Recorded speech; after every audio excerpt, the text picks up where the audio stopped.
പറ്റില്ല, വീഡിയോ എടുക്കാൻ പറ്റില്ല എന്നോ അങ്ങനെ എന്തോ ഒരു ഇതിൽ അതും ഇങ്ങനെ തലയൊക്കെ ചൊറിഞ്ഞോട്ട് ഇങ്ങനെ താഴേക്ക് നോക്കിയിട്ടാണ് പറയുന്നത്. അവനോട് നേരെ നിന്ന് നമ്മളാരും സംസാരിക്കാൻ നമുക്ക് പറ്റാറില്ല, അതിനുള്ളൊരു ഇത് ഉണ്ടാവാറില്ല. എനിക്ക് പിന്നെയും ഉണ്ടാവാറുണ്ട്, ബാക്കിയുള്ളവർക്ക് അത്രയും ഇത് ഉണ്ടാവാറില്ല.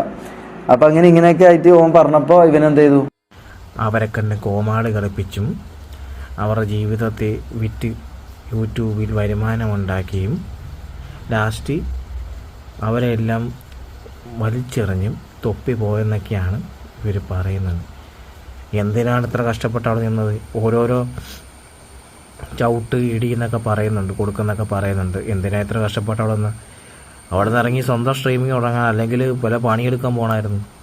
ഇത്ര നാൾ അവിടെ നിന്ന് അവൻ പ്രശസ്തി നേടി, അവൻ സിനിമ അഭിനയിച്ചുകൊണ്ടിരിക്കുന്നത്, നീയൊക്കെ വീട്ടിൽ ഇതിങ്ങനെ പറഞ്ഞുകൊണ്ടിരിക്കുന്നത്. ഇതൊന്നും അല്ലല്ലോ കാണിച്ചു കൂട്ടിയ ജനങ്ങളുടെ മുമ്പിൽ കിടന്ന് കോമാളിത്തനവും അഹങ്കാരവും അടിച്ചുപൊളിയും